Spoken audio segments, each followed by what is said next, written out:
All right, Shalom. First and foremost, we want to give all praise, glory, and honor unto Yahweh, Ba'ashem, Yahweh Shai, Ba'ashem, Chakwa. Double honors to the elder apostles, great millstone. Salutation and much love to Joachim out there pushing out this word and truth and sincerity. And the brothers here from Tampa, Florida. And we're just going to do open forum, Lord, as well as edifying to the elect. So go ahead, brother. Let me see if I can pull the article up on the computer. All right. It says, you got it? Yeah, go ahead. I'll pull it up in a second. Okay. All right. It says, what diplomacy? Here are 36 countries the U.S. has bullied this week. Damn. And anytime you wanna, any brother wanna speak on it as a reading, feel free. All right. It says, it's been a busy few days for American diplomacy, with 36 nations ending up at the receiving end of threats, ultimatums, and sanctions this week alone. And it's only Friday. All right, so this was like the brother said a couple days ago. It says Mexico is the latest target, slapped with 5% tariffs on each and every export, gradually increasing to 25% until it stops the flow of Latin American migrants into the U.S. All right, so as the article said, 36 countries have been bullied by the U.S., man. All right, and they go into Isaiah 14th chapter. All right, the hammer of the whole earth.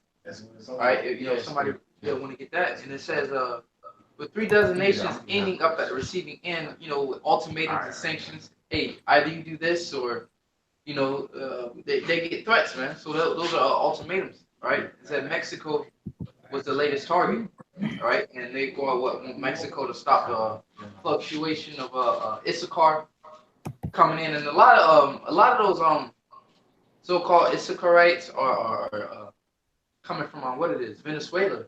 If you really go into that, a lot of them are coming from Venezuela. Because America has undermined the economy, all right, of the Venezuelans, and now you got a fluctuation of so-called migrants coming up here to the Americas, man.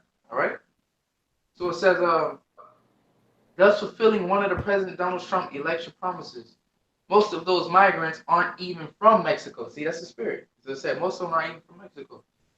On the other side of the world, India is reportedly about to be forced to face a choice: ditch the purchase of Russian S-400 air defense systems, or face sanctions under the Countering America's Adversaries through Sanctions Act.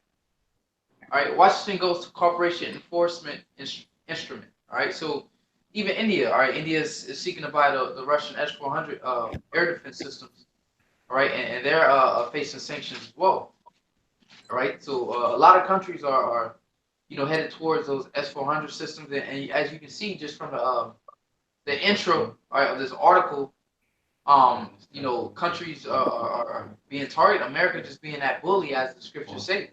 Y'all got a precept? Yeah. You want with the hamburger? GMS. Yeah. All right. Is you had something, Mayon? No, I was just quoting the scripture. This is Jeremiah chapter 50 and verse 23. How is the hammer of the whole earth? Cause start up. You got. Yes, like 22 sound. Yes. Start. Right. Jeremiah chapter 50 and verse 22. A sound of battle is in the land, and of great destruction. And as you can hear, all right, that sound of battle is in the land, because what needed for India to buy S-400 systems? All right, and then even the next paragraph, it says Turkey is facing the similar consequences, because they also are seeking to buy S-400 systems. All right, from Russia. So that sound of battle is in the land, man. These countries, as the scripture the brother just quoted, let the weak say I'm strong. So that's what they're doing. They're taking all their money, right, and putting it into their military budget. Okay, they clearly see it's a time for war, and that's the scripture say. The Lord pretty much control the part of the king. Yeah. All right. Oh, Proverbs 21. Yeah, Proverbs 21. You can get that real quick, Proverbs. Yeah. You know? Now, this is the book of Proverbs, chapter 21, verse 1. And it reads, Proverbs 21:1. The king's heart is in the hand of Yahweh Bashem Yahushai. As the rivers of water, he turneth it whithersoever he will. So the king's heart is in the hand of the Lord. The scriptures say the Lord mustered the hosts of the battle, man. All right?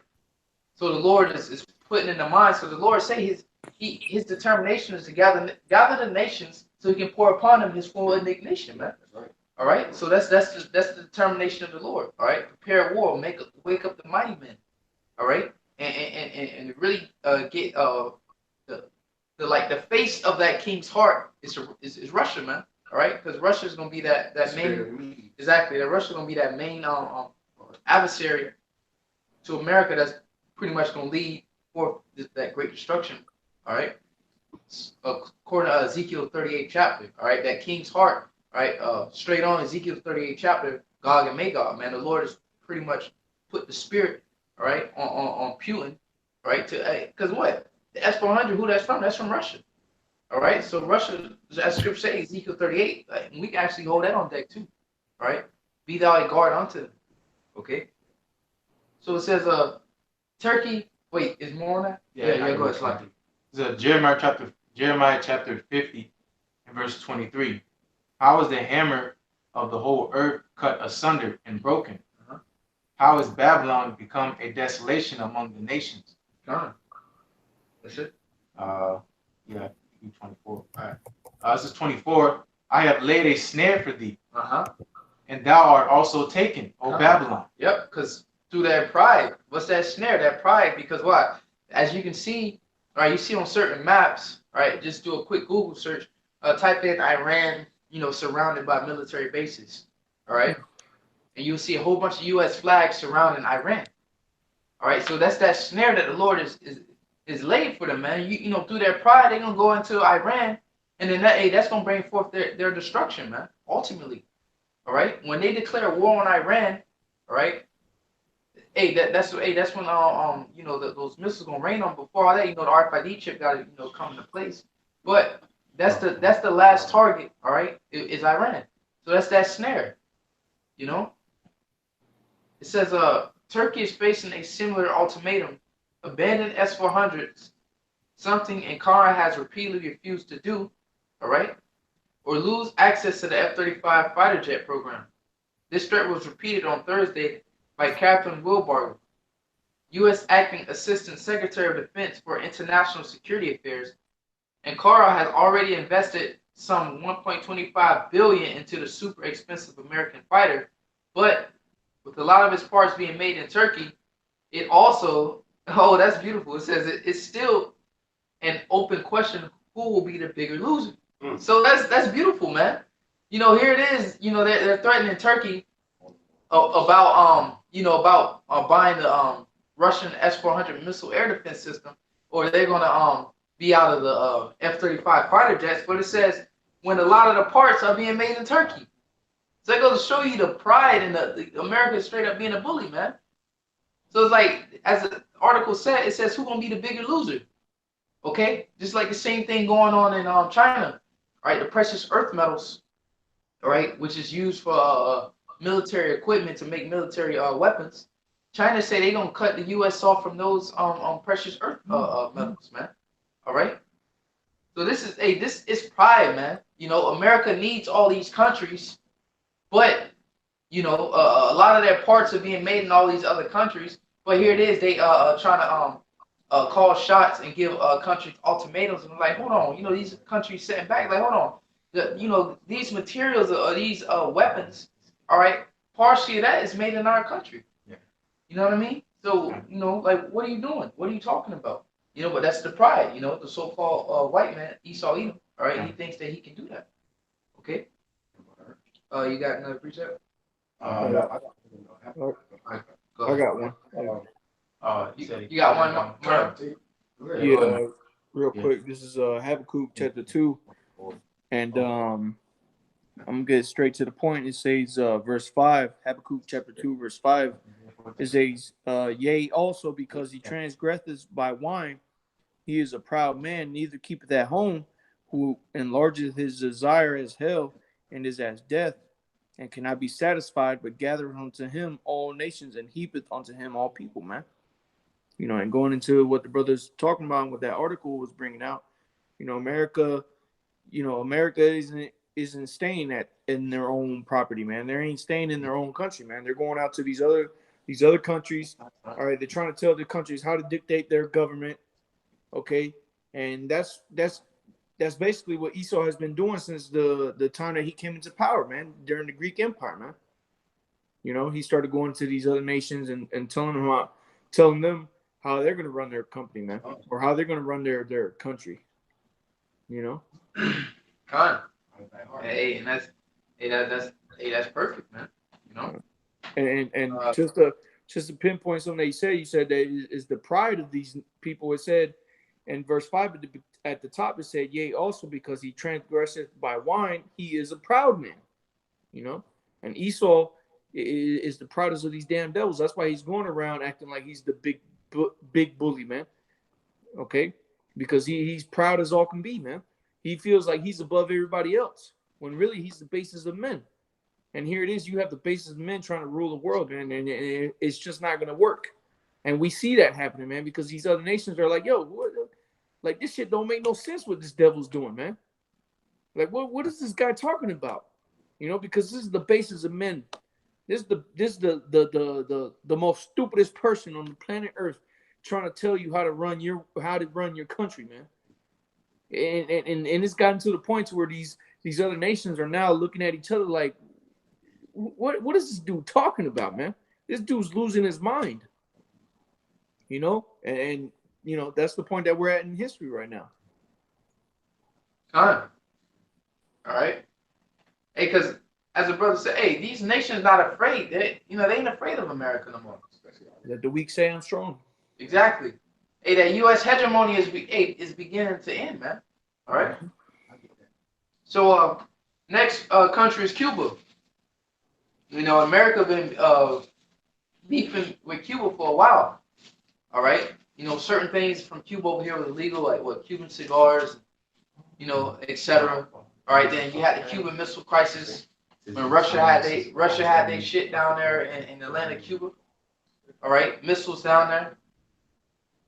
So it says the rediscovered scapegoat of the Trump administration's newfound anti-socialist drive is being called out for supporting Venezuelan President Nicolas Maduro. So the Cuban president is helping Nicolas Maduro, the president of Venezuela.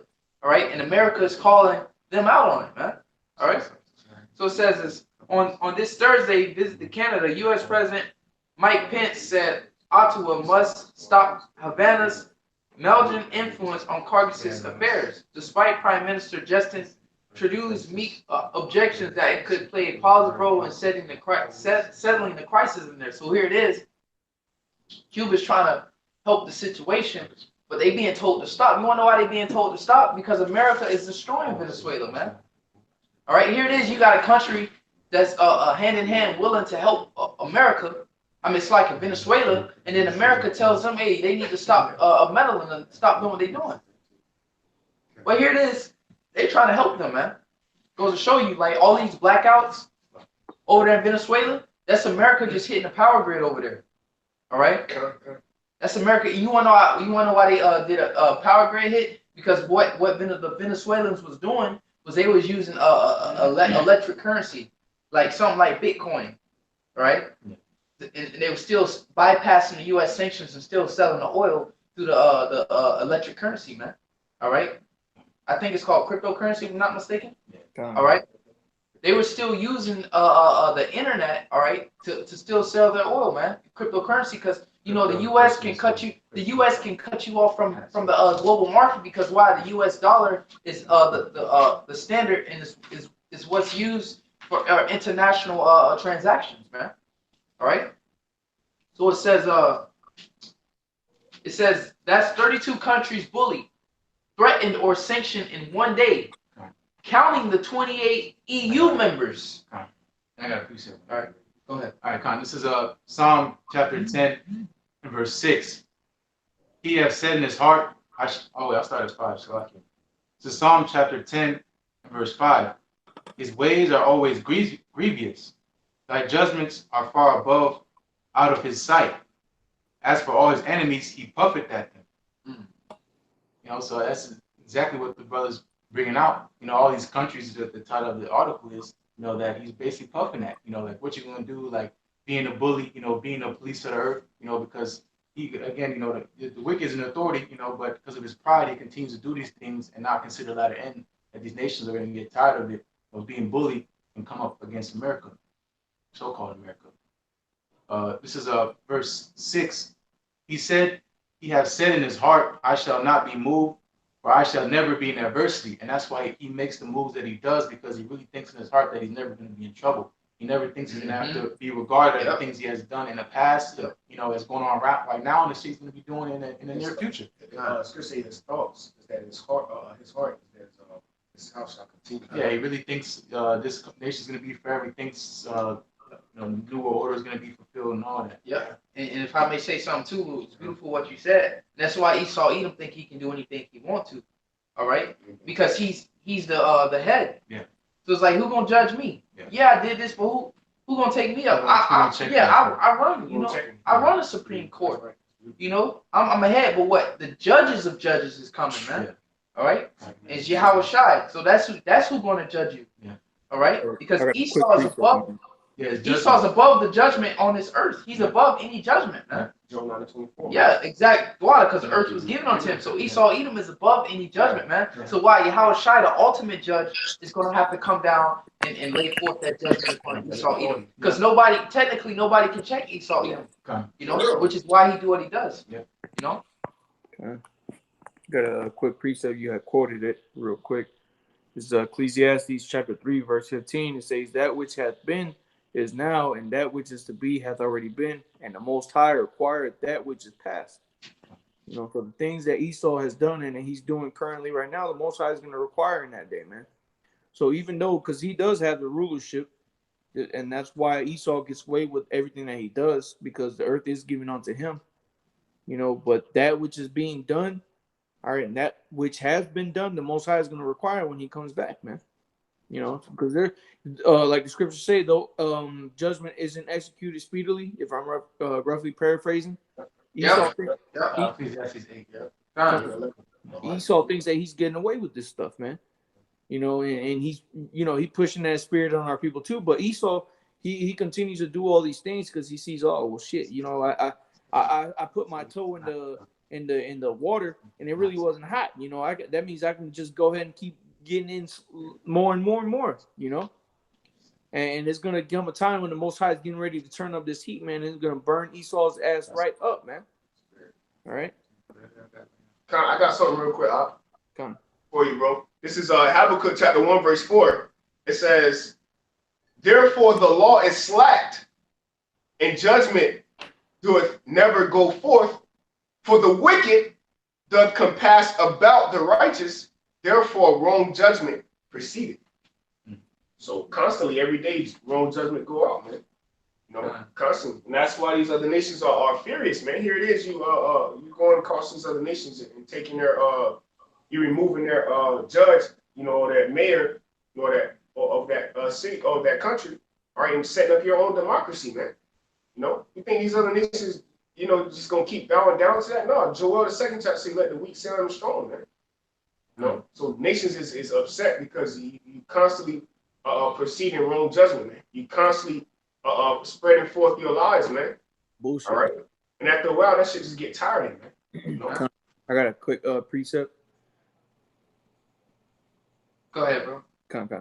This is Psalms chapter 55, verse 21. It says, the words of his mouth were smoother than butter, but war was in his heart.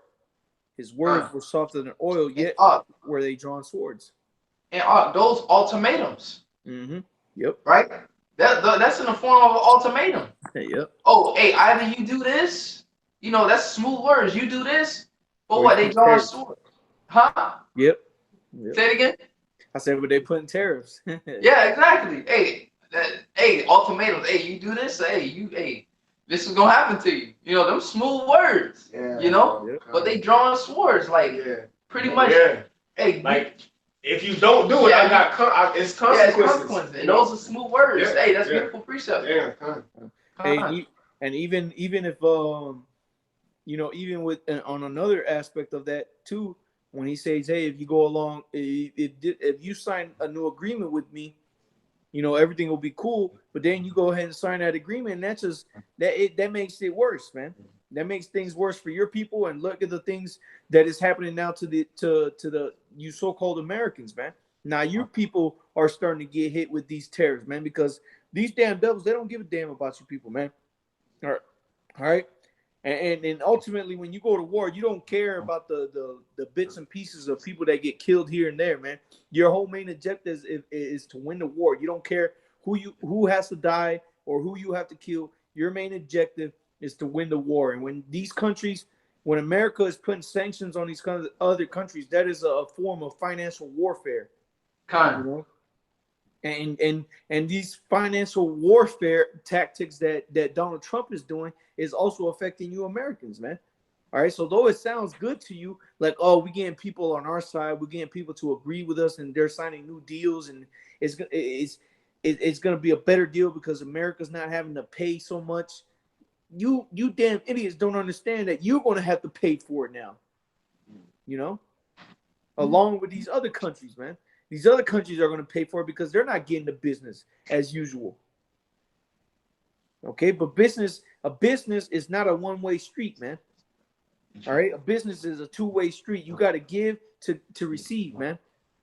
So if another nation is suffering, another company is you're the person that you're selling to is suffering. That means your ass is going to suffer because they're not buying or they're not purchasing or they're not selling to you as much as they would have if shit wasn't going bad for them, man. You know? So that's another way that his words were smoother than butter, but in his heart was war because ultimately Esau, Edom, is that red horse, man. All he's bringing along with him is death, man. All right, and everything that Esau touches comes to naught. All right, it's been proven throughout history that all the kingdoms that Esau ruled, they came to naught because of his way of ruling, man. of. Hey, another thing on his mouth is smooth and words are smooth and butter. Here it is. You know, Donald Trump's talking all this shit, but ultimately, when he say I'm gonna put 25% tariffs on this country, bro, really what he's doing is he crashing the dollar, bro. Mm-hmm. You know, that's really what he's doing. He collapsing the dollar because when you put 25% tariffs on the goods, the dollar loses 25% of its buying power. Mm-hmm. You know, so what he's doing is devaluing the dollar. You know, but to them, he think, oh, I'm doing this. This is a power move. That's how people look at. Oh, this is a power move. He's putting 25% tariffs. But ultimately, what he's doing is calling a devaluation of the dollar, man, because it loses 25% of its buying power. Now you gotta buy. You know, you gotta use more money to buy the same products. All right, which is inflation. He's destroying the dollar. All right, and you people don't see it. Yeah. Okay. You have some? No, I was just gonna say that because that's their plan. You know, they want to crash. Yeah, they the want to dollar. crash That's the why it's dollar. so blatantly obvious. You know, Yeah. it's like a suicide mission what this man is doing. Yeah. You know, obviously he's just the president. You know what He's he's the doing, face of the company, corporate states of America. You know, he's doing that because they want to usher in this new currency, which is going to be RFID chip. Exactly. All right. Which Hey, is, but real quick, if I may say this, you know, right now the U.S. dollar is still stronger than a motherfucker though, kind of. because these other nations, if the U.S. dollar wasn't as strong as it is right now, these other nations would have been rolled on America. Russia would have been made its move. China would have been made its move. All these other nations would have been made their moves if the U.S. dollar wasn't still as strong as it is. It's slowly dwindling, but the dollar is still strong, which is why the U.S. dollar is still the majority currency being used in the oil company, which is, you know, the oil industry, you know, which is the most lucrative industry there is in the whole planet Earth, you know. Yeah. The U.S. dollar is still kind of, but like your brother and the oil company, which is, you know, the oil industry, you know, which is the most lucrative industry there is in the whole planet Earth, you know. Yeah. The U.S. dollar is still But like and the oil company, which is the oil industry, which is like the most lucrative industry there is in the whole planet Earth, because of the U.S. dollar still. But like and the oil company, which is the oil industry. Hey, Yo, Mayo, is that you, bro? Salaki, you still on mute, so you're just coming through Ariel's screen. Oh, it's the echo. Oh. Yeah, I'm like, that's That was me. I had it playing loud. That was my fault. Oh, okay. Turned it off. Hey, Shalom, Okay. Y'all about to shout about the top, brother. Hey, Shalom, Akim, Yabashim, Shapakatam. Kind. Hey, but like the brother was saying, the point is that the U.S. dollar is still in a sewage system, so to say, still flowing through their system. Yeah. You know what I mean? So that's why it's slowly flowing down. Yeah, but that's why they can't really make moves because it's still within. They still connected to. They still got ties in it. Yeah, that turd's still floating at the top of the toilet. Yeah, until they completely flush it out the system. Hey, but I'm gonna back you up real quick because when the U.S. dollar falls, it's not only gonna hurt the U.S., bro. It's gonna hurt everybody. Global, Because it's a standard, just like just back in this financial crisis that we just had back in what was it, 2005 through 2009, 10. There was a global recession because the U.S. economy went down. So that's just a prime example, and that's not even compared to what's gonna happen here in these last days, man. When this economy really crashes, when the doors are going to be shut here in America, man. I got a quick precept, real quick, what the brother just said about how the other nations are going to be hurt as well. This is Revelation 18:9. Yep. And the kings of the earth who have committed fornication and lived deliciously with her shall bewail her and lament for her when they shall see the smoke of her burning. And see, right now, these other nations, they're not lamenting. They're not mourning because they're losing their business with America, man. But in that day, because like we've been saying, the U.S. dollar is still strong. These people are still doing business with America, not as maybe they might have been doing business with America the last few decades, but they're still doing business with America. America is still a majority export company. I say company because it really is, but country, man. And so when this country actually collapses, all right, when it gets completely brought down, like the brother Kanakala just said, man, it's going to affect all these nations. It's going to be a global recession, and all these companies, all these countries, still companies, they're all corporations, they're going to get brought down, man, and they're going to hurt. They're going to be hurt. All right, like the other Ariella says, man, they're going to be hurt than a hoe, man. Okay, I got keep going on that. I got a couple more. It's verse of Revelation 18:10, standing far off for the fear of her torment, saying, Alas, alas, that great city Babylon, that mighty city, for in 1 hour is thy judgment come, and the merchants of the earth shall weep and mourn over her, for no man buyeth their merchandise anymore. And what's the number one merchandise is the petrodollar, right? Because you got to trade, you got to it's called the currency exchange. You got to exchange your money, whatever you got, so you can use the petrodollar. Like the brother was saying, there's still countries, even though the main countries are starting to dump the dollar, but you still got countries out there that they have to use the petrodollar, to stay afloat. Let's go on Obadiah 1:7. All right, they that eat thy bread, all right, has laid a wound underneath thee. So you got countries that's looking to undermine America, looking to destroy America, looking to deviate from the petrodollar, but they still have to use the dollar day to day. You know what I mean? The dollar is still a standard out there. You know what I mean? Even though, we would love to see it fall, we would love to see it lose all its buying power. But the reality is, the truth is, it's still the standard, man. All right? It still holds power, all right, within the nations, because the nations are so heavily vexed with it. And that's that wine, right? That's that wine. Esau, Edom deceived the whole nations into thinking that paper was worth something.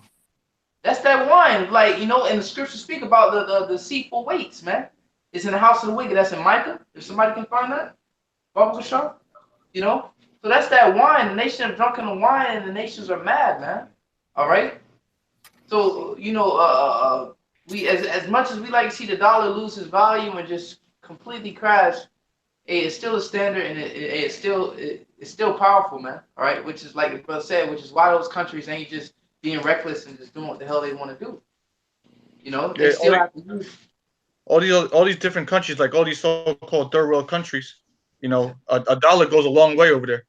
You know, you send someone $10 in the Philippines, and that shit will last them, you know, all week. You know, it still holds weight in the world, although as you can see, it is crashing, and it's on its last leg, so to speak. But as of right now, you know, today it's still the standard of the world. So you know, people are still going to invest in it. Still, people are still going to want to have it in their economy. So it's just a waiting process right now, you know. Con. We got a precept. Go ahead. Con. This is Micah chapter 6, verse 10. It says, "Are they yet the treasures of wickedness in the house of the wicked? In the scant measure that is abominable?" Because a dollar is originally a measuring tool, right? A dollar, that's a measuring system. What it measured the amount of gold. All right, you go there and get them a certain amount of gold, and they'll give you the equivalent of dollars back to it. And then back then, the day before Nixon removed the gold currency, all right, you'll be able to go there with a certain amount of dollars and you'll be able to exchange it for the equivalent amount of gold. All right, so those are scant measures. All right, you pretty much being bamboozled. All right, you giving in real currency for a paper that is absolutely worth nothing, man. That's unlawful. All right, that's wicked. Go ahead. Verse 11. "Shall I count them pure with the wicked balances?" And a balance. All right. Once again, that measuring system. It's a measurement. Dollars of a measurement system. Go ahead. "And with the bag of deceitful weights." And that's that bag of deceitful weights. It's deceitful. All right, because it ain't worth nothing. It used to be worth something, but it ain't worth nothing.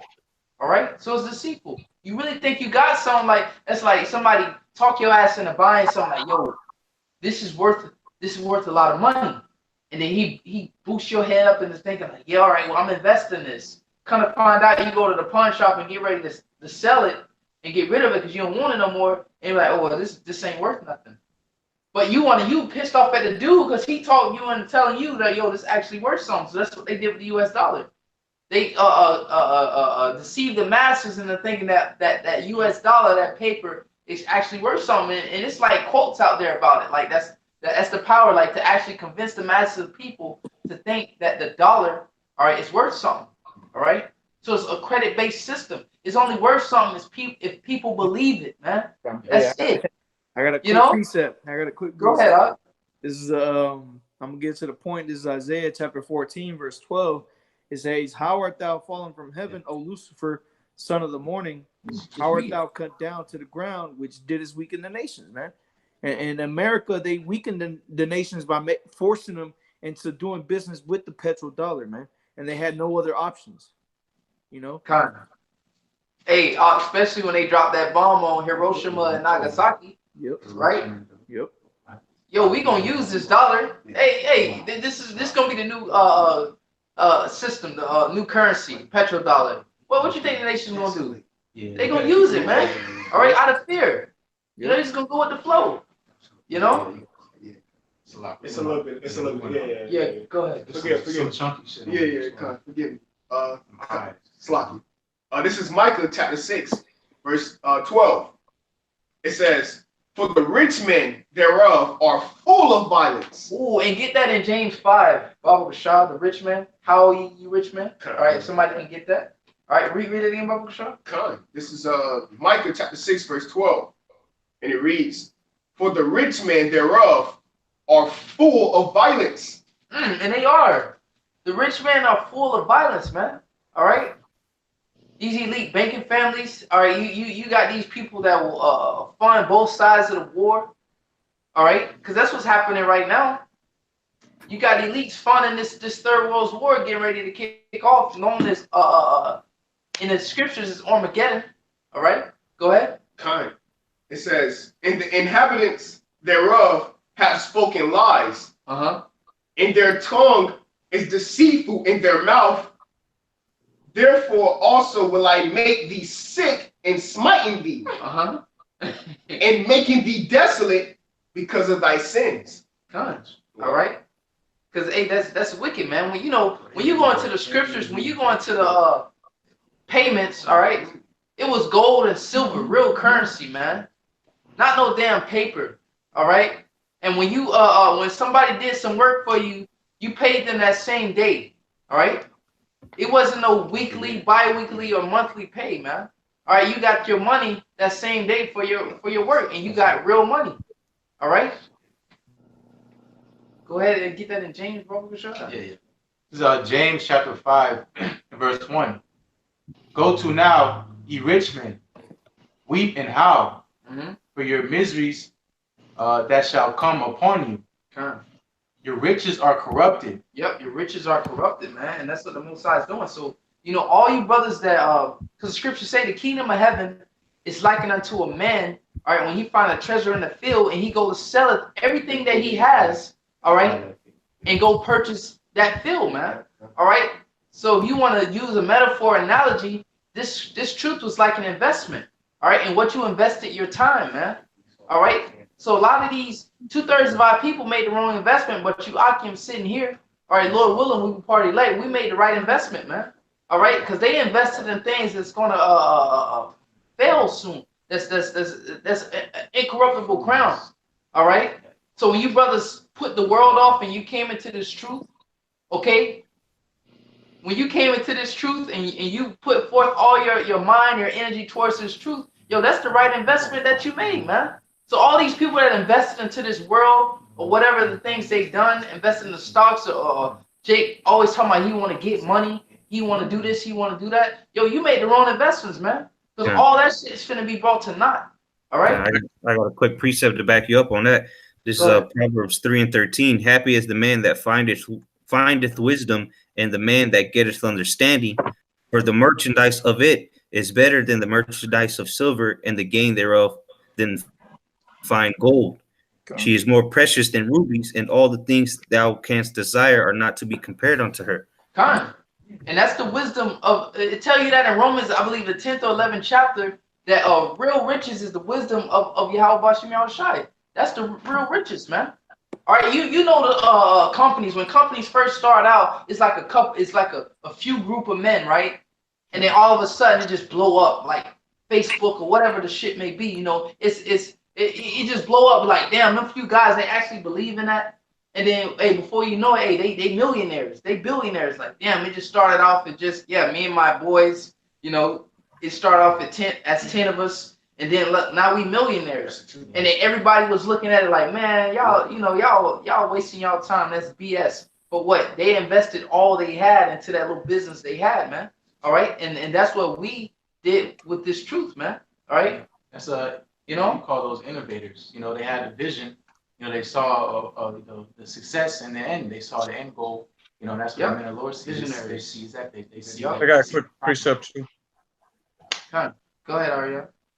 All right, this 6, verse 19, and this is Yahushua speaking. It says, "Lay not up for yourselves treasures upon earth, where moth and rust doth corrupt, and where thieves break through and steal.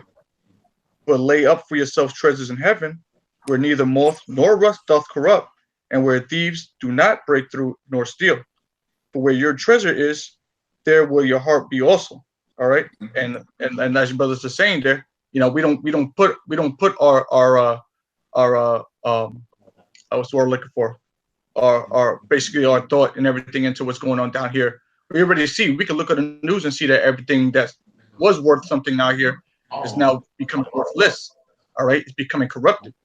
Okay, and the dollar was worth, that was the best thing going for a very long time, and now everybody's trying to drop the dollar. Okay, it's still worth something, according to the world, but as you can see, it's getting corrupted. to a point where there's really no point in even really investing it anymore. You're gonna lose. All right, but the treasures in heaven, this truth, this knowledge, wisdom, and understanding is what we should. It's the only thing that us, once you find out the truth, is what you should be investing your time in. Go ahead. And real quick, the Ariel, you brought it up again. Kanako, I said it earlier. It's not wise to invest into anything here in America right now. And this is the right investment that the men of the Lord are going to be making. All right, this is Matthew chapter 20 and verse 1. It says, "For the kingdom of heaven is like unto a man that is a householder, which went out early in the morning to hire laborers unto his vineyard. And when he had agreed with the laborers for a penny a day, he sent them into his vineyard." So when you invest into following this truth and to following the spirit of Yahweh Shem Shai, you're agreeing with the Lord for a penny a day, man. This is penny stocks that we're investing into. This is penny stocks. This is the lowest of the lowest. All right. But guess what? Through those penny stocks, just like in the movie Wolf of Wall Street, all he did was sell penny stocks, and look how big he became, man. He became a millionaire in the movie, But just like that is in this truth, we're investing into these penny stocks, this low level, according to this world, this low level stuff that we're doing. Because people think, the scriptures say through the foolishness of preaching, and that's what that's what our investments is to these people. They see us investing into this truth, and they see that, oh, you guys are just like bums. You don't really care about nothing. But really, what we care about is salvation, man. What we care about is the will of the Heavenly Father, man, which is more valuable to us than it is to the people of this world, man. So that's what the men of the Lord are investing in. The men of the Lord are investing into that penny a day, while the rest of this world is preoccupied with what's happening with the world economy, which is quickly coming crashing down, man. Mm-hmm. And the world looks at us like you said. They look at us like we're a bunch of fools, like we're wasting our time. Because they don't really see the prophecies coming to pass. They don't want to look at the prophecies coming to pass. Here it is. We'll bring it out to them, and we'll show it to them. We'll send them the article and we'll point it out and go through the scriptures with them. But they don't want to see it. They don't want to grasp what's really happening. All right. They look at everything like, oh, everything's fine. What are you talking about? I can go to the store and buy anything I want right now. I go to the store and buy food. Ain't no famine. We talking famine. Ain't no famine out here. But they don't want to believe that that's coming out here. Matter of fact, I can get this real quick since I had it on this page. 2nd Ezra 16 and 21. It says, "Behold, victuals shall be so good cheap upon earth, that they shall think themselves to be in good case. And even then shall evils grow upon earth, sword, famine, and great confusion." So they think everything's straight out here because they can go out and take part, in the commerce of this world easily, make money, spend money, but they don't understand that, because if you read on back up to verse 18, it says, "The beginning of sorrows and great mourning, the beginning of famine and great death, the beginning of wars, and the power shall stand in fear, the beginning of evils. What shall I do when these evils shall come?" All right. So it says, "Behold, famine and plague, tribulation and anguish." Okay. These things are coming upon the earth. This is prophecy. All right. And then it goes back and it says, "Behold, victuals shall be so good cheap." And they think themselves to be in a good case. They think everything's straight out here. All right. These people who run businesses, these people who like to spend money, these people who got money, they think everything's straight. They don't see prophecy out here. Go ahead.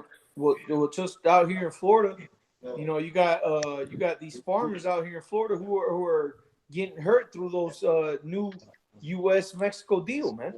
They're out here hurting, man. You got these farmers out here. Their business, they're losing money. So now they gotta buy the Monsanto. They gotta buy the Monsanto seed now. All right.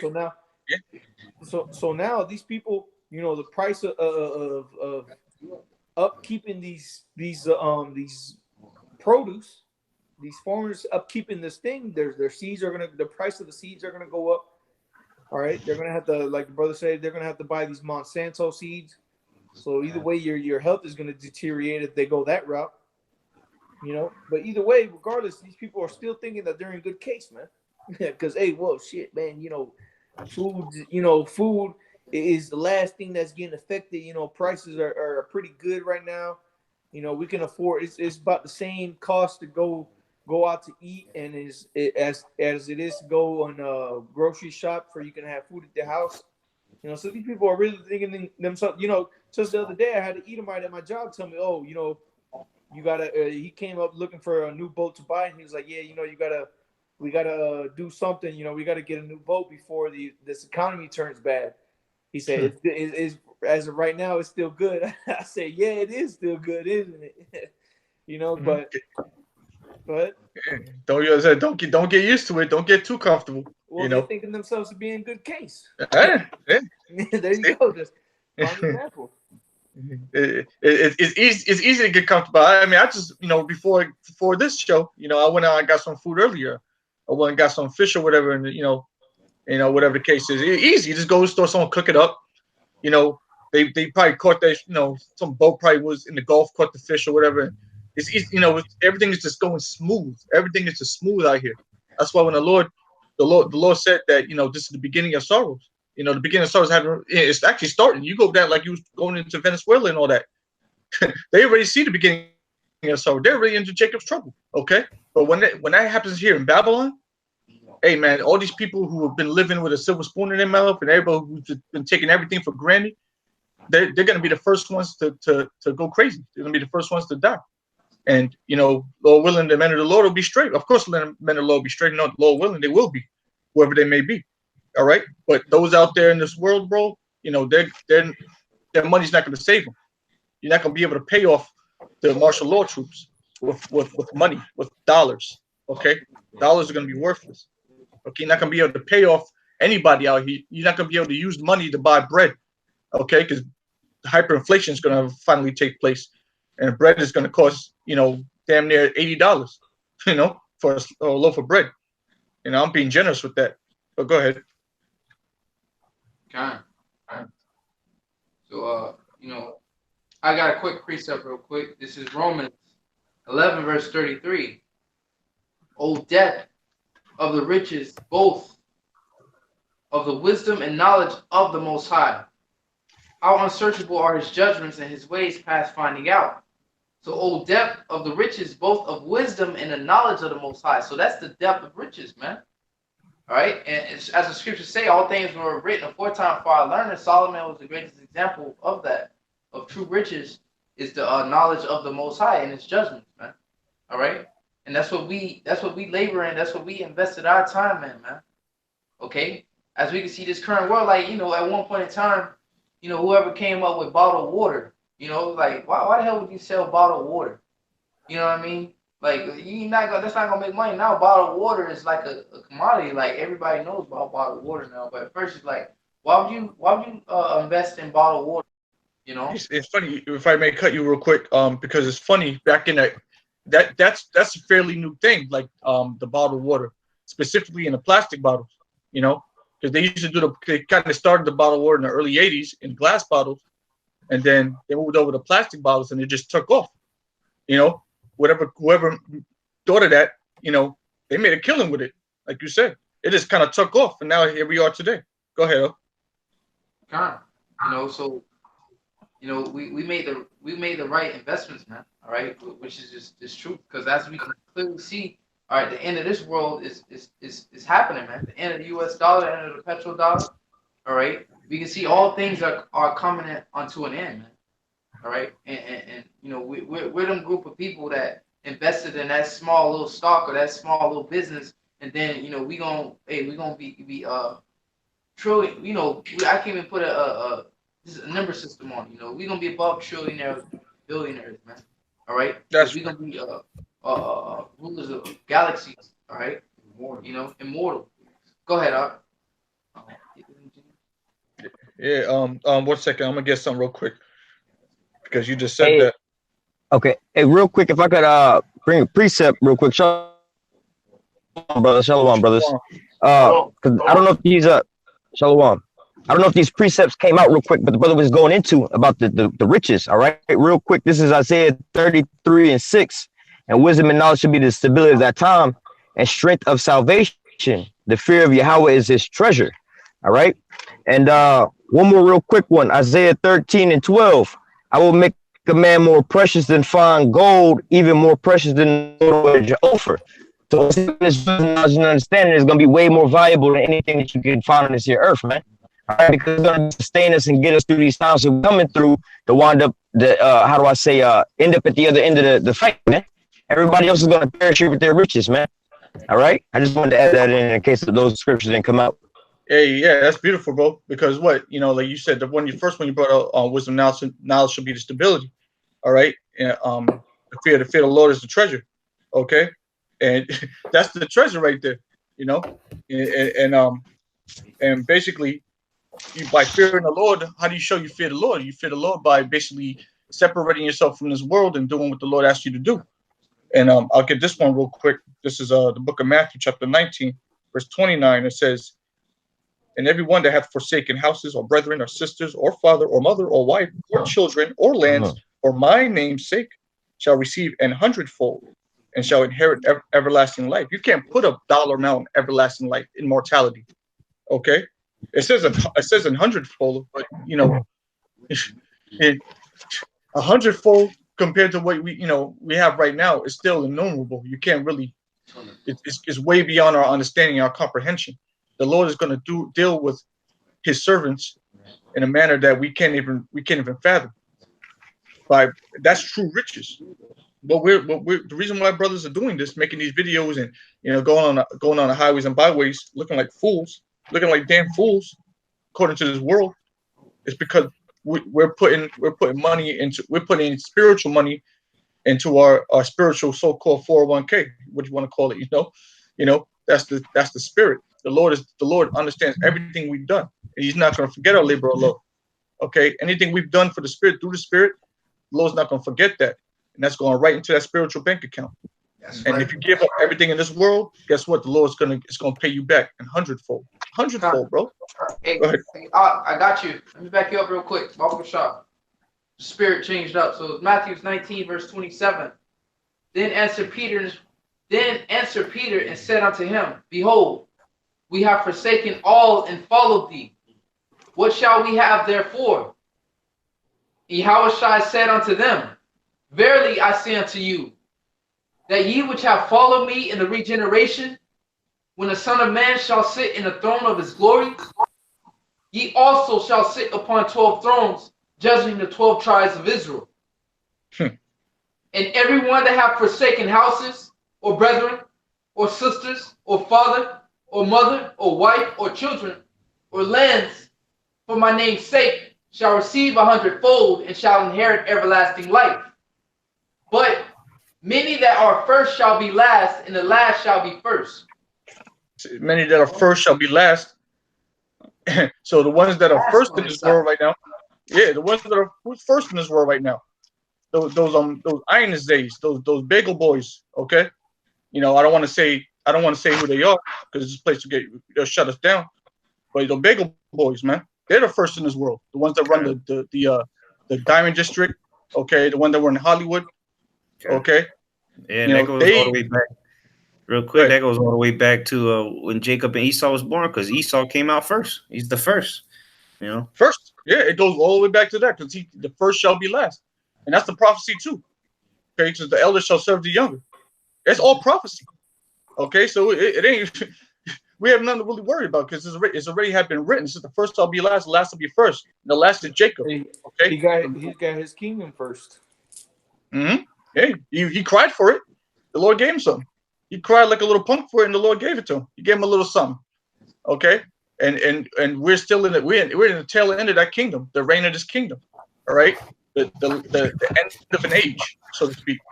And when this age is over, like it says in 2 Corinthians 8:1, and anybody want to get it, this world here, this is for this world that we're living in is for the majority of the world. Okay, for the majority of people out here living, this is for them. All right, but there's something much more special that's about to come, which is only for a select group of people, and that's that few that is talking about in Matthew 19. That few, the elect of Israel. All right, ultimately all of Israel, but specifically the elect of Israel, which will be that ruling class. All right. Got it. Hey, what you wanted in the second Ezra's up? 8:1. 8 and 1, I got you. This is Second Ezra, chapter 8, verse 1. And it reads, Lucky. And he answered me, saying, the Most High hath made this world for many, but the world to come for few. This world is made for everybody. All right. This world here is, and when we say world, we're talking about this current system, this age. All right. This is for the majority of the people out here. They can enjoy it. Okay. They can hoot and holler, have a great old time out here, make money, spend money, sleep with women, sleep with men, whatever fuckers are into nowadays. Okay. Do whatever you want. Do whatever you want to do. You can do whatever you want to do out here. You can do anything you want. Do as thou wilt. No, there's no consequences. There's no repercussions. Enjoy. Have a field day. But the world to come, because that, if you want to do that, there is a consequence and there is repercussions. Okay, and that's severe judgment from Yahweh Bashem Yahushua. So if you can shut off the temptations of this world, well, guess what? You know, the Lord's gonna give you a world, which is gonna be basically ruling over the rest of the people who didn't want to give this world up. You get the rule over everybody else because you gave up the world. Okay, you gave up being a thief, being a fornicator and a adulterer and all that. You gave all that shit up. Okay, for what? To serve the Lord out of fear. The treasure. That's the treasure. Fear the Lord. Go ahead, Akim. I got a quick precept because you were talking about how all these things that these people do, you know, in this world, being homosexuals and, you know, investing into this world, really, you know, investing their time and livelihood into this world while, you know, we're being outside of that. This is Isaiah chapter 19, verse 14. It says, the Lord hath mingled a perverse spirit in the midst thereof, and they have caused Egypt to err in every work thereof, as a drunken man staggereth in his vomit. So everything that these people are doing, all right, because of that perverse spirit that they have in it, is failing, man. You know, and we see that. You know, we see the things that these people do on a lower level. You know, these American citizens, the things that they do is starting to fail them, man. These people are falling into sexually transmitted diseases. You know, they're going out to these clubs and they're getting shot up. You know, they're going out to these carnival cruises and they're getting quarantined. You know, and on a higher level, you got these elites or these presidents and governors trying to pass these. Really, is the president trying to pass these sanctions, and it's failing them. You know, it's failing them because it's hurting the American people, and it's slowly bringing this. Well, really quickly, it's quickly bringing down the status of America, man. You know, it's utterly bringing them down, man. And it's like I said, as a drunken man staggered to his vomit, man. The Most High is completely making a mockery of these people, and he's making them vomit all this stuff up that they've been doing, and he's making them fall right back into that vomit, man.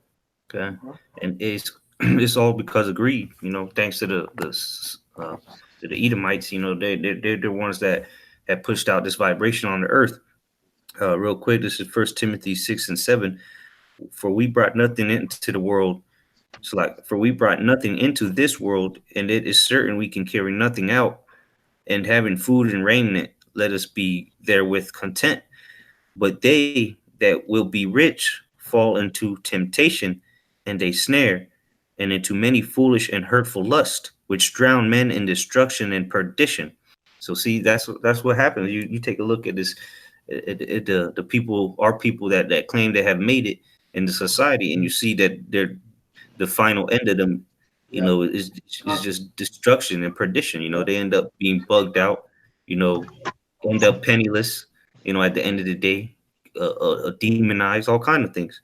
Because what they were, well, here, verse 10 says, for the love of money is the root of all evil, which while some coveted after, they have erred from the faith and pierced themselves through with many sorrows. You know, so chasing after that bag, or what do they call it, clout chasing, and they out there clout, and they end up getting put underfoot under the devil himself, because the lust. You know, and, you know, Jake was in the world, so we all know. You know, Jake always looking for the next come up, man. He always looking to where he can double his money, flip his money, and whatnot. And then you end up, you know, going through tribulation. You end up getting going through sorrows, or your boy end up stabbing you in the back. Look what happened with what is this dude from the Red Sox? Oh yeah, Poppy. Yeah, he ended up getting shot, man, and it was over money. Some nigga got contracted for $8,000 to go kill the nigga, and look, it was for the love of money. He would have killed that man for $8. Hell, Mm-hmm. you Now know he got caught. that's our Yeah, he people. got caught. Now he's got to serve the rest of his life in jail because of that. You know, Got it. cloud chasing. Yeah. Hey, I got a precept for you, brothers. Okay. This is Mark 8, verse 34. And when he called the people, all right, now this is before Yahushua is gonna be offered up to was gonna be offered up, and he told Peter, get this behind me, Satan, so it's Mark 8, verse 34. And we had called the people unto him with his disciples also, he said unto them, whosoever will come after me, let him deny himself and take up his cross and follow me. For whosoever will save his life shall lose it, but whosoever shall lose his life for my sake and the gospel's, all right, the same shall save it. So whosoever shall lose his life for Yahweh's sake and the sake of the gospel, man. Imagine how many brothers lost their life for Yahweh and for the sake of the gospel. All right, whether it be something carnal, to the fact where this job is it wants me to, it's required me to work Saturdays. I can't go out on Saturdays. Whether it's on a physical level or whether it's you preach this gospel, somebody heard you say it, or somebody's like you actually believe that. As far as stumbling blocks like the rape doctrine they call it, or whatever the case may be. All right, then people looking at you funny. All right, that's you losing your life. All right, for the sake of the gospel, for the sake of Yahweh Shai. All right, so I'm gonna read on.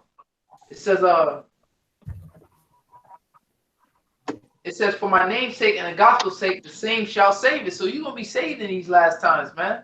All right, going back to the analogy of that investment. Okay, so this is the point. It says, for what shall it profit a man if he shall gain the whole world and lose his own soul? Or what shall a man give in exchange for his soul? All right. Whosoever shall be ashamed of me and of my words in this adulterous and sinful generation, of him also shall the Son of Man be ashamed when he cometh in the glory of his Father and with the glory, and with the holy angels. All right. So you brothers have lost your life, all right, for the sake of the gospel, and like only a brother in this truth can really understand the significance of that, man.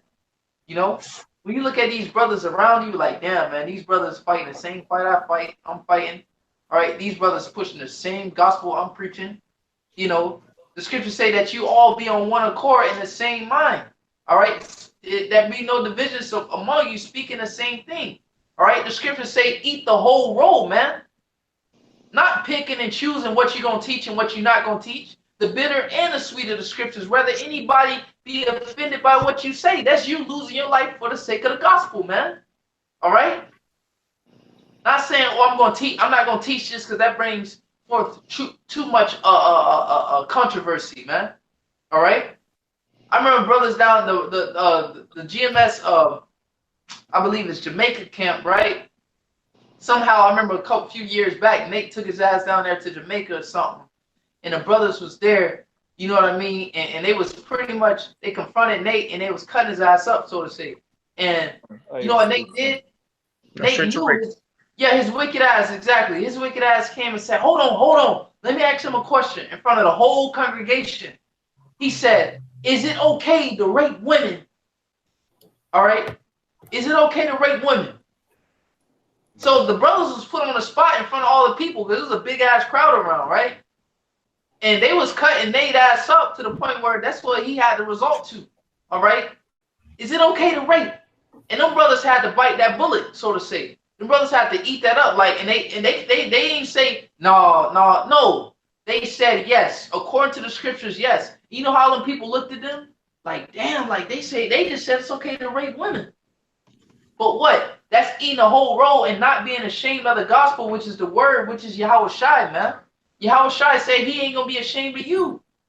For all the people that stir from the bitterness of the scriptures, all right, don't want to be on the forefronts, all right, out there on the highways and byways, putting your face out there, putting your lives on the line, like the brother Malcolm is saying in Chicago, putting your life on the line and risking your freedom to do so, all right? It's going to be a great reward for you, brothers, man. If ye continue in the faith, all right? It's going to be a great reward for you, man. Yahweh is looking for men. The scriptures say, and David said, well, so I won't say David, but, you know, speaking through the Spirit, it tell you in Psalms, the scriptures say, who shall rise up for me, all right, against the workers of iniquity, against the evildoers, man. All right? So that's a heavy thing Yahweh said, man. Don't be ashamed of him in this adulterous and sinful generation, man. All right? And going speaking on the celebrities, like, yo, they gave up, they lost everything, man. They gave up their soul for carnal riches, man, but yet for a moment. All right? The scriptures tell you in by faith, Moses, all right, he was had a high office in Egypt. He forsook that sin for a season to endure afflictions with the people of the Most High, man. All right. So you know it's really the Lord has given us that vision that has opened up our eyes, man, and we see. All right, we see the kingdom. I remember a brother, I believe, Elder Gabar just made a video earlier today, man. Like you gotta actually envision, you gotta visualize Yahweh Shai coming, man.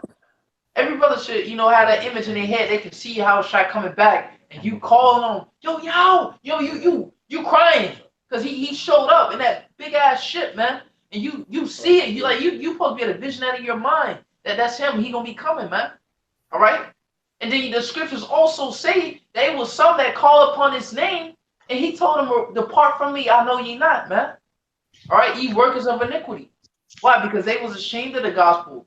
All right. They wasn't out on the highways and byways feeding the flock. They wasn't putting forth that love, man, towards Yahweh Shai and towards his name and for the sake of the gospel, man. All right? Because Yahweh Shai knew in these times that, brothers are going to be persecuted for the things that we're saying. Right now we're being persecuted. Talking about, it's hate speech, supremacy, so on and so forth, man. It's going to come a time where we're going to be starting getting arrested for the things that we speak, man. But Yahweh Shai say, if you lose your life for my name's sake and the sake of the gospel, your life shall be saved, man. All right? It's all, man. Go ahead, brother. I was going to say, I got a quick precept. This is Revelation 2:9. It says, I know thy works and tribulation and poverty, but thou art rich. And I know the blasphemy of them which say they are Jews and are not, but are the synagogue of Satan. Just touching on what you brothers are going into, this is Yahweh Shai speaking, saying, I know thy works and thy tribulation. So the things that we have to go through to be able to, do this here work, hey, the Lord know our troubles. The Lord know our tribulation. The Lord know all the things that we going through, and he knows our so-called, monetarily our poverty, but also the poverty of our spirit. We at the bottom of the bottom here, but what the Lord said, but thou art rich. We standing in line to be the first fruits to inherit the kingdom of heaven, man. All right. So the Lord is saying, look, I know it's tough right now. I know it's hard right now, but look, once you get through the storm, man, it's going to be sunshines and glory on the other side, man. So all you got to do is make it through this small little piece. All right. So I'm going to read it one more time. It says, Revelation 2:9, I know thy works and tribulation and poverty, but thou art rich. And I know the blasphemy of them which say they are Jews and are not, but the synagogue of Satan. And just touching on one more point there, the Amalekites, the so-called Jews, they're the ones that's pretty much the head tribe of Esau or Edom, and they're the ones that's in rulership, and they're the ones that set the so-called standard on this here earth, telling everybody what's right and what's wrong. So the way they have things set up makes everybody look at us like we wrong, like when they talk about homosexuals, that's okay for them to get married. We should include them in everything. When we say, look, according to the scriptures, that's going off. All right. But then that makes everybody look at us like we're wrong. Right, to go to the blasphemy of them, which say they're Jews or not. Not only that, they're the ones saying that they're the Israelites, but and telling us we can't talk about them and anti-Semitism and things like that. The hate speech that the brothers is going into, but ultimately this is a glorious work to be doing for the Lord. All right, we're not doing this in vain, man. The Lord is gonna repay us back for all of our works, man. All right, well, He's gonna repay everybody back for all their works, some for good and some for bad, man. All right, that's all I had to say. Hey, I got a quick. Hey, no, Ariel, you had something, right? No, go ahead. You got it. All right. Quick precept. Back up the brother real quick. Speaking on what the brother said. you know, as Yahushua spoke, man, just hold strong, man. All right, the stormy weather, it can't always rain, man. Just looking outside when you see dark clouds gathering and start pouring down raining, damn well eventually it's gonna stop. You had that in your mind, yeah, it's gonna stop, it's gonna clear up soon because it can't rain forever. All right, so same thing, like compare that and it's true. It can't rain forever, man. All right, so as the brother said, just hold on, and then what the glory and the rest and everything is gonna come, man. So I got a quick precept, real quick. This is St. John 17, verse 24. Father, I will that they also whom thou hast given me be with me where I am, that they may behold my glory, which thou hast given me, for thou lovest me before the foundations of the world. All right. O righteous Father, the world have not known thee, but I have known thee, but these have known thee that thou hast sent me. All right. So Yahweh Shai, man, pursuing the Revelations, the 5th chapter. All right, and we walking that same path of Yahweh Shai. The scriptures say to live is Yahweh Shai, which means to suffer, but to die is gain. Okay. So we walking after that same path that Yahweh Shai took. We bearing our cross. As a brother, back on the brother, making a point. He said, just hang tight, and the rest and the glory is gonna come. All right, we suffering, not to the magnitude of Yahweh Shai, but we suffering as Yahweh Shai did. All right, and what he said, I wish they was with me so they can behold my glory. What did Yahweh Shai go through? All the stuff he went through, and then what? He was glorified, man. Well, he told that malefactor, this day shalt thou be with me in paradise, man. All right. So what? That's what's gonna come. Yahweh Shai like, yo, I wish them brothers up there, them that thou hast given me, I wish they was with me so they can behold my glory, so they can see what I've received, man. All right. Yahweh Shai is up in the heavens, man. He received that kingdom in the spirit. But the scriptures say that will be done on earth as it is in heaven. So that kingdom, all right, that glory that Yahweh Shai has received up there in the spirit, because all things first begin in the spirit, then they physically manifest themselves down here. All right. So that kingdom and that glory that Yahweh Shai is getting up there, to all the angels and all the servants of the Most High praising him up there. All right. That's going to come down here on earth, man. Okay. See how Shai said that. He said, I wish that they was with me so they can behold my glory, so they can see, man. They can see what I got, man. All right. This is what you're going to get if you endure, man. All right. And if you, the scriptures say, many, all they that will live godly, all right, and Yahweh Shai shall suffer persecution, man. All right. And that's a constant thing we always putting out there. The scriptures say, therefore, comfort one another with these words, man. All right, we always comfort, brothers always making videos about enduring afflictions, man. Okay? Catching hell. Always exhorting one another daily, man, about enduring all these things that we go through, man. It's like you can't think you preaching to the choir, but hey, every brother always catching hell, to the point, as 2 Peter say, and then you begin to become settled, man. All right? Settled in this thing to the point that hell you catching, it ain't shit, man. It ain't even to be spoken of. Yeah. It ain't hell to you no more. Yeah. All right? You become numb to it because why? You begin to be rooted, man. That seed was sown in good ground, man. Yeah. We heard about seeds. Yeah, we heard about the seed sown on stony ground, and then when the sign came up and that for compared it to the afflictions, and it scorched up, man. All right? Are you a leaf? You a branch or a root? Which one are you? A leaf is just carried away by the winds, every wayward doctrine. All right, here it is. You get offended by some of the doctrine or whatever the case may be. Or a branch, it hangs on strong for a minute, and then what? A strong enough wind can just take that branch out. Or are you a root, man? Deep within a great soil, man. All right, because if you notice, the roots are the things that receive the moisture and then therefore transfer it to the other parts of the tree. All right, the roots is the things that absorb the moisture. That's where the moisture is absorbed, which is the water, which is why the scriptures compare it to the water. All right, which is the life. The roots are the things that absorb the water and give it to the life to the rest of the tree. All right. Hey, real quick, because wisdom, you could liken the soil that we're rooted in as wisdom. The wisdom is likened unto a woman, anyways. All right, and Jake like to call their woman like their earth. Okay, so what you plant your seed in your woman. So it's the same thing with this on a spiritual level. We've been spiritually planted, rooted, and the truth or wisdom. Okay, which is likened unto a woman. So that's something that you don't want to let go of. But if you plant it onto anything else in this world, hey, like the brother just said, if you're a leaf, you're gonna get blown with the wind. If you're a branch, you're gonna get snapped. But if you're a root, you're always gonna continue to grow. Go ahead. I got a quick precept. This is Colossians chapter 3, verse 23. It reads, and whatsoever ye do, do it heartily as to the Lord and not unto men, knowing that of the Lord ye shall receive the reward of the inheritance, for ye serve the Lord Hamashiach.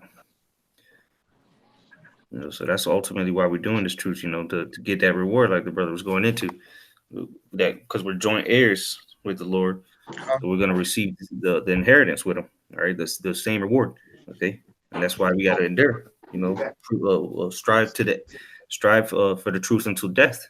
That's the least we could do.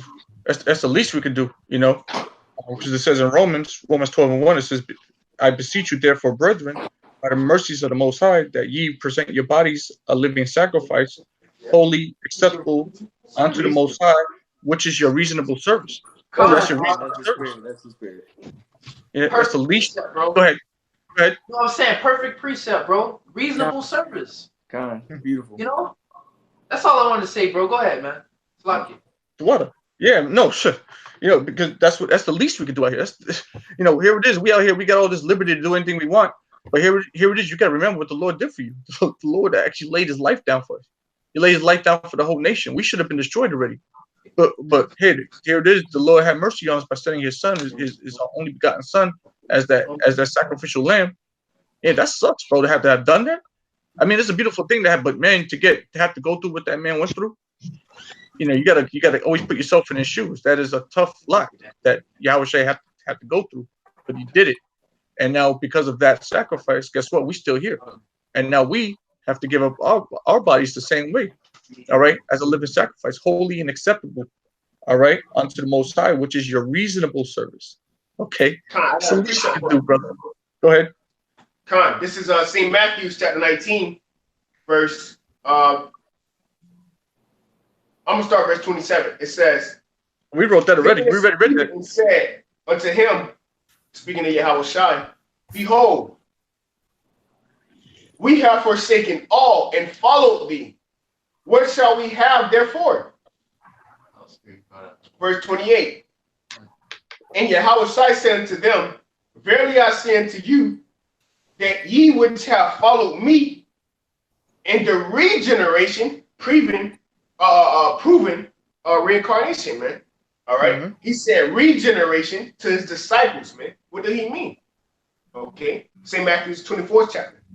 It says, when the Son of Man shall sit in the throne of his glory, okay, of his glory, ye also shall sit upon 12 thrones, judging the 12 tribes of Israel, and everyone that have forsaken houses, or brethren, or sisters, or father, or mother, or wife, or children, or lands, for my name's sake, shall receive 100-fold, and shall inherit everlasting life. But many that are first shall be last, and the last shall be the first. Beautiful. Okay? Beautiful. You see that? So we understand that by sacrificing, the things of this world, we get to gain eternal life. Okay? Because the Lord did it, and the Lord is asking us to do it. All right? And if we do it in truth and sincerity, then guess what? The Lord is gonna bless us 100-fold.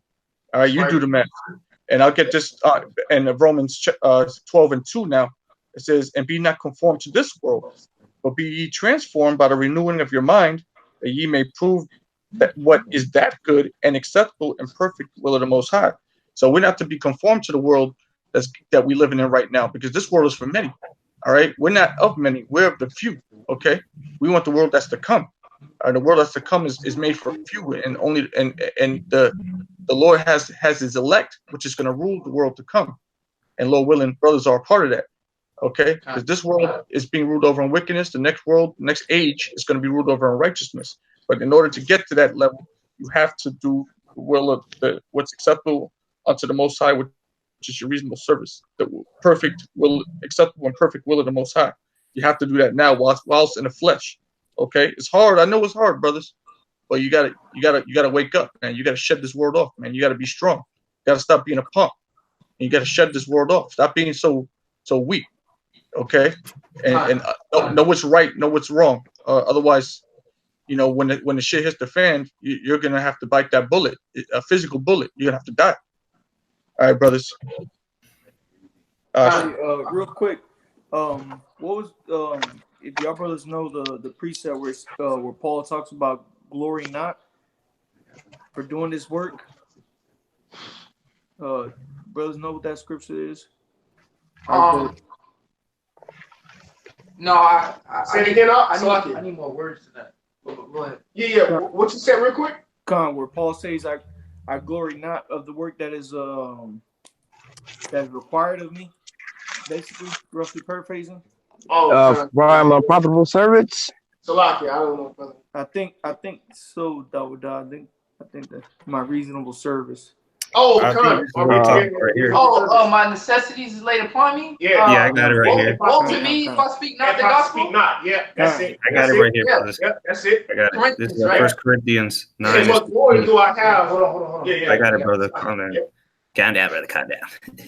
This is 1 Corinthians 9:16. For though I preach the gospel, I have nothing to glory of, for necessity is laid upon me. Yea, woe is me. Woe is unto me if I preach not the gospel. So like the brothers are saying, man, like the brothers are saying, this is not something that we should be, that we should glory about, being able to do. This is our necessity. This is the whole duty of man. Going back to Ecclesiastes chapter 12. This is what we're required of. Like the brother brought out. This is my reasonable service, man. This is the least thing that we could do. Man, is go out here and preach this gospel, man. Preach the good news out onto this world, man. It seems like this is the most we could do, but no, this is the least we could do, brothers. Yep. At least you got to be doing this. Well, if you're not at least doing this, then you're not doing jack. What we can say this is that if you have that mentality that this is too much for you to do, then you just weren't meant for this, man. Because the real men of the Lord, this, like the brother just said, this is gonna be the least thing that we could do, because you're gonna be like, man, I can't. Like Paul even said, I wish that myself was a curse, man. Straight. And that's the same spirit that the elect is gonna have, man. We wish that we could have been up there instead of Yahushua, man. But we know that it was all according to the plan of the Most High. But still, that's the type of mentality. Like, man, this is the least thing that we could do is go out here and preach this word onto the four corners of the earth, man. This is the least thing we could do. We don't got to be all flamboyant, going to Walmart and being on top of tanks and being on bridges where the cops get calling you because people thought you was gonna commit suicide. That's just being you going above and beyond, man.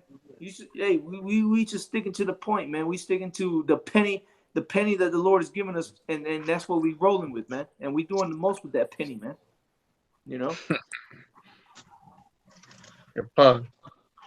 Yeah, that's pretty much it, man. Any brothers got anything else? Yeah, you can close it Huh? Yeah, you can go ahead. You got it. Close it up. All right. With that, we're gonna give all praise, glory, and honor to Yahweh. Double honor to the apostle, the great millstone that taught us his truth, and blessing all you sincere labors out there pushing his truth, and all sincerity and faith and honesty. All right, shalom, and walk love of all. Shalom.